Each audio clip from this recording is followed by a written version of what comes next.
Olá pessoal, tudo bem com vocês? Aqui estamos para mais um podcast com novo tema sugerido por vocês lá na nossa caixinha.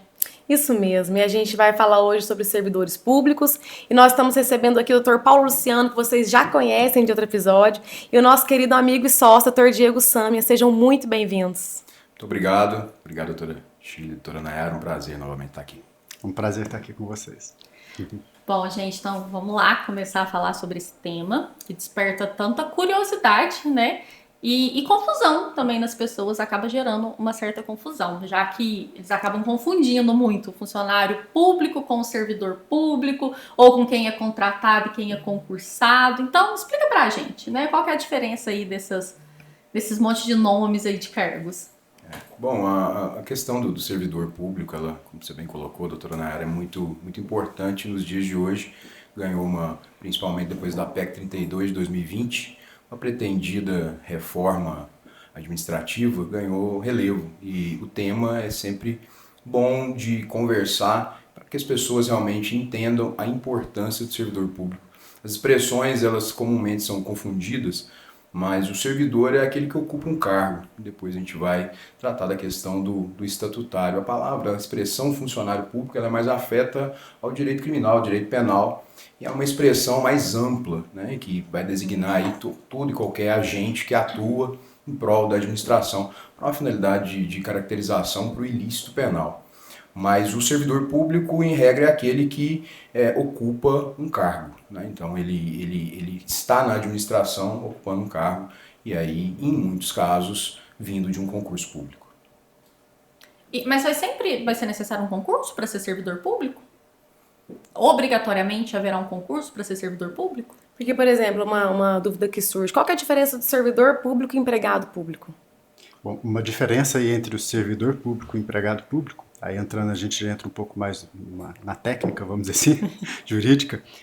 O servidor público é aquele que ingressa no cargo público através de concurso e ele tem a estabilidade. E todo o contexto de trabalho dele é regido por um estatuto próprio.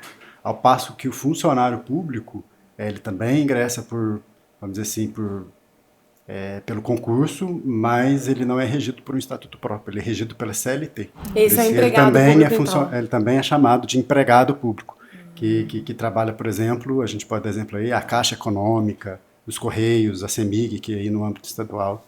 Esses são funcionários públicos, não são empregados públicos, são funcionários públicos porque são regidos pela CLT, e não por um estatuto próprio, como os servidores da União, servidores dos estados, dos municípios. Essa é a grande diferença. Nem sempre o concurso ele vai ser destinado a um servidor. Em regra, as entidades da administração, os entes da administração indireta, né, o doutor Diego bem colocou, as empresas públicas, sociedade de economia mista, elas também têm por regra a realização de concurso para provimento das suas funções, né? Então, o empregado ele vai entrar também por concurso e tecnicamente ele não seria designado como servidor. Então, a pergunta, né? Todo aquele que faz concurso, que presta concurso é servidor? Não, nem sempre. Interessante. A gente ouve muito falar, né, que servidor público ele não preocupa em exercer a função de maneira correta, que faz corpo mole, até por causa da própria estabilidade, né? Assim, isso não é uma regra imutável, não é mesmo? E também não é só isso, né, Nayara? A gente também sabe que eles buscam e têm direito à progressão de carreira, até para alcançar evoluções salariais. Fala pra gente um pouquinho como que funciona isso nessa seara pública, a questão de progressão de carreira, de estabilidade. Estabilidade é uma garantia do servidor prevista no artigo 41 da Constituição Federal. Muito mais até do que garantir que o servidor tenha, como o próprio nome indica, né, uma estabilidade ali na sua vida, na sua carreira, existe a proteção do próprio Estado. Então, o Estado ele tem as suas funções preservadas também pela preservação do próprio servidor, para que o servidor não fique ali sujeito às intempéries do governante, daquele que está na chefia do poder. Estabilidade. Para que haja ali uma impessoalidade, desculpa te interromper, para que haja ali uma impessoalidade no exercício das funções públicas, né? Exato. Independente de partido político, de opinião religiosa ou qualquer tipo, até para evitar esses tipos de interferências dentro do funcionalismo público. E a estabilidade, ela não é para começar, para que ela seja adquirida, são necessários 3 anos. Com 3 anos, é que se adquire aí a estabilidade. Nesse período, o servidor ele passa pelo estágio probatório. Após, então, uma vez que ele adquire a estabilidade, aí ele só pode ser dispensado, demitido do serviço público por sentença judicial transitada e julgado, o processo administrativo com garantia de contraditória e ampla defesa, ou eventualmente uma questão relacionada ao mau desempenho das suas funções, né, uma avaliação periódica de desempenho. E você tinha falado da questão da estabilidade e da progressão. Né? A progressão, ela garante ali que o servidor ele tenha uma vida dedicada à administração com as recompensas, né? Então, a própria lei vai dizer quando ele entra, qual é o nível, e a partir dele ele progride com critérios de antiguidade, eventualmente merecimento, e enfim, né? Cursos e especializações. Até para que não haja esse comodismo aqui, como a doutora Nayara bem pontuou, né? Assim, que existe essa pecha aí que funcionário público faz corpo mole. Funcionário público não trabalha, né? É até um modo de não deixar ele tão confortável a esse ponto. Já que ele tem a estabilidade, para ele progredir na carreira, ele também tem que buscar atingir determinadas metas ali, métricas também, vamos dizer assim, para estar progredindo e não ficar ali parado e fazendo corpo mole também. E um dos pontos a estabilidade é um dos pontos tratados na pretendida reforma administrativa, né, com a PEC 32, pretende se extinguir a estabilidade, né, para os cargos futuros, para os futuros. Então é sempre uma discussão muito difícil. Eu costumo dizer que os inocentes não podem pagar pelos pecadores. Né? Existem maus servidores? Sim, como existem maus profissionais. Mas isso existe em qualquer... todas as áreas. Né? Em todas as áreas. Público ou privado. É um tema polêmico, né? Porque é o grande atrativo, né? Sim, de se buscar. E essa PEC ainda traz, ampliando um pouco mais o horizonte aqui, a PEC ainda pretende, vamos dizer assim, está sendo discutido, a possibilidade de fazer nomeações, independente de cargo público, coisa, isso aí vai tirar essa impessoalidade que a gente falou aqui, né, mais cedo, que é necessária na administração pública. Ela acaba precarizando, né, assim, eles estão usando talvez esse argumento por conta dessa pecha, de não trabalhar, etc., mas da mesma forma ali pode proteger quem está ali e colocar quem às vezes não vai estar tão apto para o cargo, mas para conchavismo mesmo, alguma coisa desse tipo. Então tem que ser bem debatido, para não ter esse tipo de prejuízo. Isso porque a estabilidade, na verdade, ela é mais uma proteção do servidor em si, para não ter essa pessoalização, do que uma arma para ele não trabalhar. E aí, às vezes, com esse transvestido aí de vou tirar para que agora o trabalho desenvolva melhor, acaba tirando o direito dele e trazendo essa pessoalização e conseguindo burlar o sistema aí hoje. E até complementando, além de ser um direito do servidor, protege muito a sociedade, porque se eu tenho um servidor que ele está resguardado de exercer as atividades... O Estado acaba sendo protegido também. Exatamente, muito para além dos interesses dele, né? Uma questão também bastante polêmica, não tão recente, mas que tem sido muito debatida nos vários estados e municípios aí pelo Brasil afora, é a questão da possibilidade da terceirização da atividade fim. Em 2018, o Supremo decide pela possibilidade da terceirização em atividade fim na iniciativa privada, em uma clara ali, batendo de frente com a súmula 331 do TST, que trata especificamente trata também dessa matéria. E aí começou a se discutir sobre a possibilidade de terceirização de atividade fim também na administração pública. É um tema bastante polêmico, enfrenta muita resistência de muitos setores. Mas a própria União, e aí eu até tive uma questão prática há poucos dias, a própria União editou logo após esse entendimento, lá em 2018, o decreto 9507, que trata de várias possibilidades e diz onde a administração não pode fazer terceirização de atividade fim.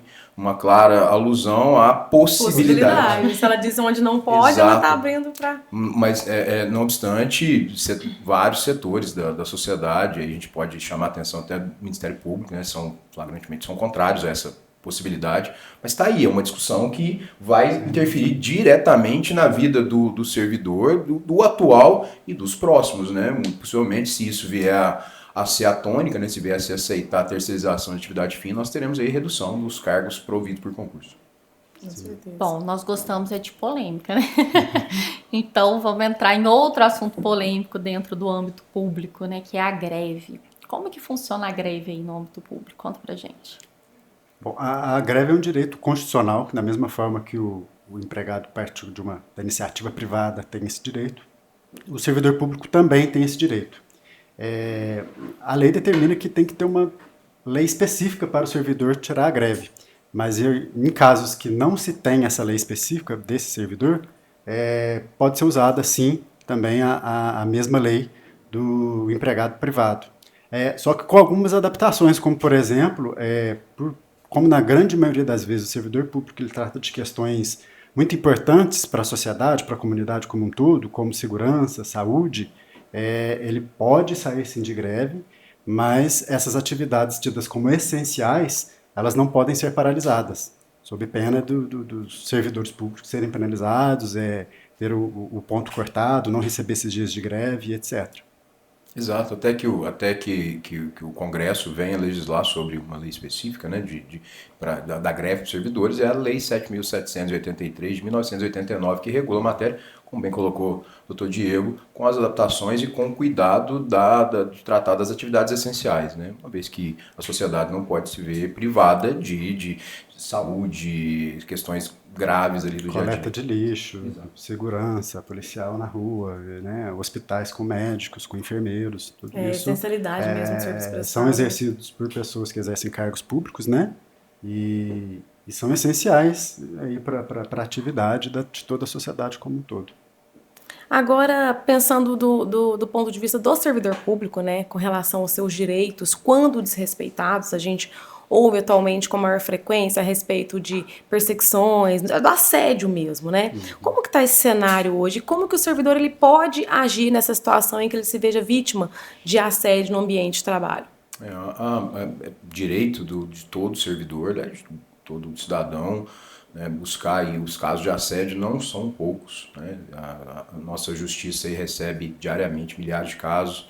Estou falando aí tanto da justiça do trabalho, especificamente com relação ao empregado, ao seletista, e a justiça comum estadual e eventualmente a federal com relação aos outros servidores. Acho que a primeira providência é não se aquietar, né? A primeira providência é falar. Falar registrar, né? Hoje tem tantos meios aí para a gente registrar, seja por e-mail, seja por celular, registrar, fazer... Os canais corretos. Os canais, normalmente dentro desses órgãos públicos existem os canais de ouvidoria, né? Ali, registrar dentro desses canais para que... esperar que alguma medida, ainda que administrativa, seja realizada em cima disso, né? E se até então não for suficiente... pode, dependendo do caso também, registrar um boletim de ocorrência, dependendo do tipo de ameaça, né, que ele venha a sofrer. E às vezes pode até procurar o Ministério Público, dependendo do que ele venha a ter conhecimento ali, da forma como ele foi abordado, né? Assim, existem várias nuances ali que tem que ser avaliadas, que podem até desencadear processos criminais, inclusive. Exato. Seja por superiores ou por alguém que exerceu, que cometeu essa ameaça, né, vamos dizer assim, alguma coisa nesse No caso do assédio sexual, nós já temos a legislação criminal, né? Já é um tipo Exato. penal, né? E isso tem sido muito respeitado, né? Então a justiça ela se preocupa muito com essa situação. Importante colocar uma situação prática, né? O Ministério Público do Trabalho, nos casos envolvendo assédio sexual, ele já participa de todas as audiências, participa de todo o processo, emite parecer. Recentemente, até um caso no escritório, tive uma questão relacionada a assédio eleitoral. Foi chamado de assédio eleitoral. Por ocasião das eleições, a denúncia, vamos dizer assim, era de que o empregador se utilizou lá de uma preferência política para determinar alguma situação ali para o empregado, né, coagir, enfim, né. Isso foi levado à justiça e foi chamado de assédio eleitoral. O Ministério Público do Trabalho atua muito nesse sentido também. O assédio ele tá aí em todas as camadas da sociedade, infelizmente, tem que ser combatido. Esse assédio eleitoral deve ser bem comum também no âmbito da administração pública, né? Eu lido muito com servidores, né, já há muitos anos, e o que eu mais ouço é isso. Doutor, eu não vou denunciar não, porque... Não, mas é sigiloso. Pra que eu vou comprar essa briga? Mas eu não confio que seja sigiloso, eu não confio que o meu superior não tenha condição de analisar o sistema e saber quem denunciou. Ou, se houver a denúncia, ele vai saber que sou eu, porque aconteceu comigo. Exato. Então, ainda os servidores, infelizmente, ainda são um pouco protegidos nessa situação. E aí, pensando nessas partes de reforma mesmo, né, de reforma administrativa, a gente ouve tantas propostas. Além dessa questão da estabilidade, quais outras mudanças teriam um impacto maior? Tem alguma coisa que vocês já visualizaram dentro dessas propostas que vocês possam pontuar para a gente? Uma delas Uma delas é essa questão de ampliar mais, vamos dizer assim, a possibilidade de contratação Para além do concurso independente do concurso público para determinados cargos, que flexibiliza, e também a possibilidade de contratações temporárias por prazos maiores. Que hoje existe um prazo, assim, você pode, havendo aí a necessidade imperiosa, vamos dizer assim, Pode renovar, né? de fazer a troca, a substituição de alguém no cargo público, desde que não tendo ali ninguém ali na reserva, existe a possibilidade da administração pública fazer a contratação temporária, só para até que faça o concurso e contrate outra pessoa para exercer o cargo. E aí vai abrir a brecha, vamos dizer assim, para contratações maiores, não tão temporárias assim como o que é então prevista prazos mais hoje. estendidos. Então existe essa possibilidade ainda da PEC 32, que também, vamos dizer assim, fere direito dos servidores públicos e pode acabar aí, vamos dizer assim, também precarizando toda a atividade da administração pública também, né? Para além dessa questão da PEC, existem muitas atitudes, como, por exemplo, essa discussão sobre a possibilidade de terceirização da atividade fim, que, de acordo com alguns, vai precarizar o trabalho dos servidores, vai tornar... É que nós estamos vivendo uma mudança, né? O direito administrativo, ele passa por um grande processo de mudança e a pandemia, ela acabou trazendo muita coisa à tona, né? Talvez no sentido de uma melhora das condições, mas ao mesmo tempo de uma maior efetividade, de uma maior, vamos dizer, eficiência que também é um princípio da administração pública, né? O último a entrar ali no rol do artigo 37, né? Junto com legalidade, impessoalidade, moralidade, publicidade, a eficiência, ela vem depois, né? do texto original. E a grande discussão é essa. O trabalho do servidor hoje, ele não é eficiente. Então, como é que nós vamos fazer para que ele seja eficiente? Eu vejo que os gestores, nem tanto nos estados, mas mais nos municípios, em especial nos menores, ele falha muito em fiscalizar, em treinar, ele falha muito também em fazer essa verificação das capacidades dos servidores periodicamente. É muito difícil ter contato com uma prefeitura que tem um processo, que tem um RH ali bem estruturado para fazer essas verificações.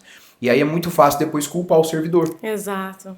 Então, eu penso que a administração ela precisa primeiro olhar para si, verificar as suas deficiências, entender por que ela não treina, por que ela não capacita. Se porque estruturar, sim, né? é obrigação do ente capacitar, estruturar e aí cobrar. Quando? Em verificações periódicas de desempenho. Nessas verificações, aí sim, capacitou, treinou, instruiu, não correspondeu? Vamos pensar em penalidades. Eu me lembrei agora de um caso muito polêmico que tivemos recentemente também, não é aqui no Brasil, mas que aconteceu, foi a caça lá que o Trump e o Elon Musk fizeram nos servidores públicos lá dos Estados Unidos, né? Estão fazendo ainda, né?